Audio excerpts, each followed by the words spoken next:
We welcome you in to week 12, and unfortunately for Carson-Newman football, the final week of this year's editions of the Ken Sparks Show. Hello, everyone. I'm the voice of the Eagles, Adam Cavalier, alongside Carson-Newman head football coach Ken Sparks. Eagles eliminated in the first round of the playoffs, and arguably one of the greatest games you'll ever see. Valdosta State triumphant at the Horn, 61-59, on a 28-yard touchdown catch by Greg Dent to end the ball game as the final seconds came off the clock. Ken Sparks, heartbreak. One more play. One more play. Yeah, it was a tough way to end it. And boy, we had a group of guys that, a group of men that fought their hearts out. And, I've said this thing for a long, long time around here. If you're breathing, you're fighting. And this group fought till the last play. Defense was on the field 95 plays, and you're a limited squad, and of course we're limited all year as far as because of injuries and a couple other things, and so we just ran out of steam. It was just an exhausted group of kids at the end, but they never quit fighting, and offense was amazing. Coach Turner and his group put together a great game plan. We went into the game thinking we needed to throw it, and probably a little bit out of comfort zone a little bit, but an unbelievable performance by quarterback and wide receivers, and protection was super. There's very few times when Dre had to scramble and get rid of the ball, and he did that great. But it's just an overall good football game. We finally didn't get hurt with kickoff return, and only punted once, and so it was a game that was one play away from winning it, and but all we needed was one more play so we could answer, because we answered every time, just about every time. It truly was one of those games where the last team that had the football was going to win. Both offense, 1,368 combined yards of total offense. You brought up the passing game. DeAndre Thomas, first time a Carson-Newman quarterback has ever thrown for 400 yards, sets a Sparks era record with 20 completions.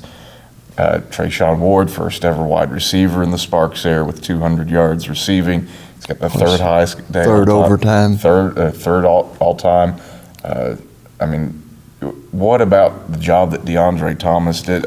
You want to talk about poetry in motion. Yeah. That was the offense on Saturday. It really was. And, and everybody doing their job. It was the most complete game we've had all year, and the most balanced offensively we've been all year. And I don't know, we had it close to 300 yards rushing and 400 yards passing. So but anyway, it was a great tribute to a group of men that the Lord put together in 2015 to do something special, and they did something special. As a coaching staff, as a group of players, as a team, they had a special year. They really did. Carson-Newman football falls in the first round of the playoffs to Valdosta State in heartbreaking fashion, 61-59. We'll break down the first half after this on the Ken Sparks Show. Back on the Ken Sparks Show as Carson-Newman falls to Valdosta State, 61-59. At the final buzzer in the first round of the NCAA playoffs. This is the Ken Sparks Show. I'm Adam Cavalier, alongside Carson-Newman head football coach Ken Sparks. Ken, you touched on it in the previous segment. A miracle almost that this team was still playing postseason football. You think of all the injuries that this team was dealt defensively, all the adversity that it faced through the middle of the season. Incredible what the Lord did with this group of players. And I think he hit the nail on the head of what the Lord did with us. He had a plan for this group, and there was enough faithfulness on this team, I think, to see him work his plan. And so it was several decisions for the Lord, several salvation experiences. I think 10 or 12 baptized in Mossy Creek, and so very special year. And then we had 10 we dressed 58 for this game, and 10 of them were seniors, and have a special time with those 10 seniors. You hate to close out with a defeat on the last play of the game, but they will never forget that ball game, and I hope they'll never forget the relationships that have happened in the course of this year. And of course, the first relationship is a relationship with Jesus, and if I think we won this year. I think we won a championship this year.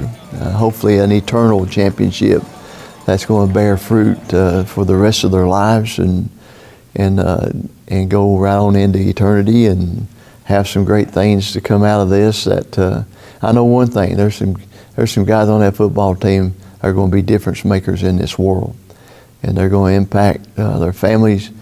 Some of them generationally, background-wise, what they've come out of are, they've been fighting a battle their whole lives, and there's going to be some great things come out of this group of guys. Defensively, you're on the field for 95 plays, 34 minutes. How were things exacerbated when Phelan Booker goes down with an injury, I believe midway through the first quarter? Well, it was second series, I believe. Might have been the third series, but of course, he's our most experienced defensive end as far as, and I say experienced, it's the only year he's been here, but he's made some plays, and statistically he was, the most productive guy. And so when he went down, then we're playing guys that had ACL surgeries, overcoming ACL surgeries, still in the recovery period, really, in a lot of ways. We're playing guys that had played in maybe one or two ball games all year, and another one that was injured, one that had a strained hamstring that played at about 60%, and there were so many times that he was that close to making a play. And if everybody had seen him last week, they would said, he is about 60% of what he was last week. And so all those things were factors. And, we only dressed 6 defensive backs, and when you're playing 95 snaps and they're spreading you all over the field, and you haven't had, and some of them are on kicking units, and it really was a stretch for them. And our ability to substitute and our ability to make adjustments defensively are so limited. And the defensive staff did an unbelievable job considering the hand they were dealt this year. And I know a lot of people say, well, maybe the defense, if they did this or did that, if everybody had been on this practice field and see what they were dealing with, and then to see how they overcame. Mike Clowney may be one of the best defensive football coaches in America, and he's surrounded by some really good men, and people don't realize that. All they look at is the score and say, well, they're not here every day. They say, where's the defense? You say, well, we've got 15 players who should be playing. That's right. Who are on the sidelines. That's right. And but anyway, that's an excuse. I haven't used that all year. I haven't mentioned that all year because we don't need excuses. We don't need a reason not to. We're looking for reasons to do, not reasons not to do. And so, don't matter. Carson-Newman falls to Valdosta State 61-59. We take a look now at the first half highlights. First and goal from the 5 from the left hash for Carson-Newman. Baker and Wimbush are the split backs. Thomas takes, trap, left side, Wimbush cuts left, Wimbush spins, 4-6, touchdown, Carson-Newman! Antonio Wimbush, score number 11 on the season for the freshman, and the Georgia native spins through a tackle to get to the end zone on a 5-yard trap around the left side of the line. Williams and Seward to the wide side right. Baker and Taylor the split backs. Thomas back to pass. Stands over the middle of the field, complete to Seward in space at the 32. Seward shifty move to the 20, kicks it out to the left sideline. A stiff arm to the 10, to the 5. Seward! Is he in? Yes! There's the signal! Touchdown! Carson-Newman! Aaron Seward! We've been owning him. First and 10 from the 16. Handoff on the dive right. Baker! Baker! See you later! Touchdown! Carson-Newman! The sea parts for Damian Baker, and he splashes his way into the end zone for 6 points. Damian Baker, his 18th rushing touchdown of the season, and it's a 2-score game. Second and 10, or 20, pardon me. Hilliard back to pass. Throws it out to the left sideline. Wide open. Ingram. Ingram cuts back at the 10. Jukes out McLeese and heads to the end zone. Touchdown, Valdosta State. Ingram stopped on a dime at the 12, cut back right to the numbers, and then sprinted to the house for the 39-yard touchdown catch on second and 20. First and 10 from the right hash. Thomas takes. Back to pass. Looks left, throws left to Ward on a wheel route, comes back for it at the 22. Ward keeps his feet at the 15, shoots out a blazer, and heads right to the end zone. Touchdown, Carson-Newman. The Eagles soaring through the air for a 43-yard score for Trayshawn Ward. Had a wheel route complete at the 22. Cut his way left to the sideline at the 15. Juked right. Made a blazer fall down and head for the end zone for the score. 30-20, Eagles in front with 1:56 left in the second. From the right hash, second and goal from the 3 for Carson-Newman. Thomas takes, back to pass, looks left, still looking left. Jump ball into the end zone and it's intercepted. McClinton comes down with it for the Blazers. Just the second pick that DeAndre Thomas has thrown. Those are the first half highlights as Carson-Newman falls to Valdosta State 61-59. We start breaking down the second half after these messages on the Ken Sparks Show. Welcome back on the Ken Sparks Show as Carson-Newman falls to Valdosta State 61-59 at the final horn. I'm Adam Cavalier alongside head coach Ken Sparks. Ken's second half. Half where neither team was down nor out. You think Carson-Newman football, you think about a team that might not be able to rally with fewer than 4 minutes down a score, and, well, you did that twice. Yeah, it's amazing, isn't it? And it was, again, a team that didn't want to get beat. And, of course, you got to give Valdosta some credit, too. They didn't want to get beat either. And to score on the last play of the game. From how many yards out? 30? Yeah, nearly 28. Yeah, and all we got to do is make that tackle, and they throw the ball in the middle of the field, which, he scrambled for 3 or 4 seconds and then throws it in the middle of the field. We was into a 3-man rush, actually a 2-man rush, because we were spying the nose even, so it was really a 2-man rush. And couldn't get him tackled before he got to the goal line. So, what an ending. And it was quite a ball game. Take a look at the second half as Carson-Newman falls to Valdosta State. If you're the Blazers, you have to get 6 here. Can't settle for a field goal. Shotgun formation for Hilliard. Takes the snap. Give right side for O'Neal. O'Neal lowers his shoulder, and he's into the end zone. Touchdown, Valdosta State.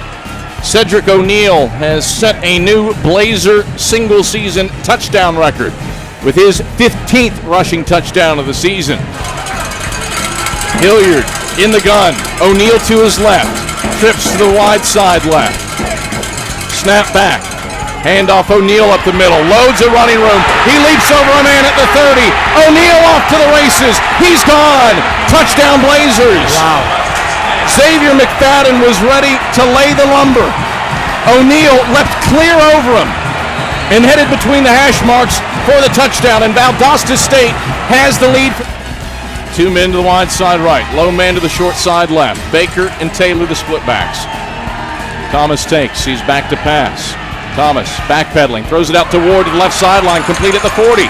Ward inside the 30 and shoved out of bounds at the Valdosta State 27-yard line.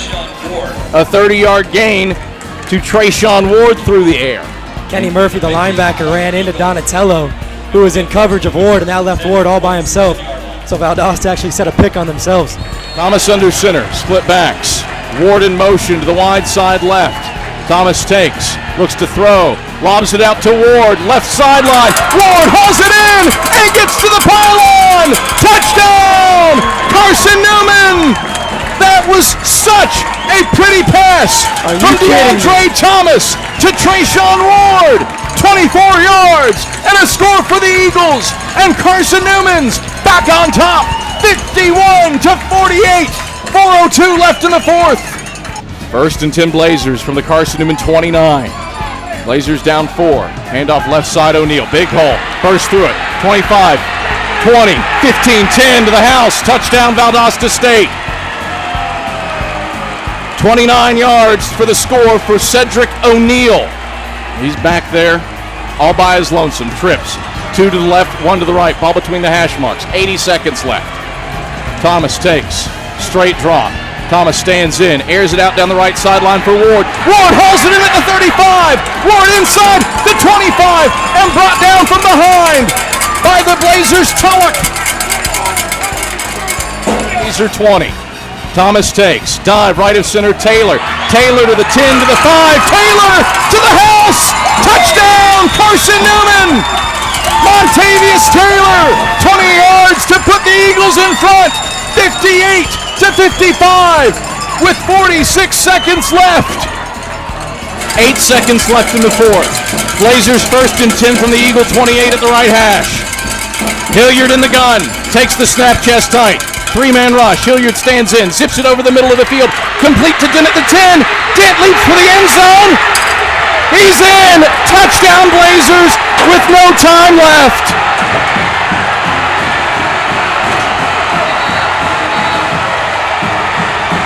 Heartbreak in Titletown.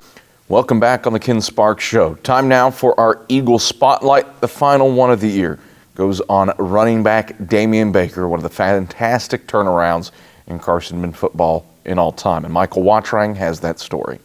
For the 12th time in program history, a Carson-Newman football player has won the South Atlantic Conference's Offensive Player of the Year.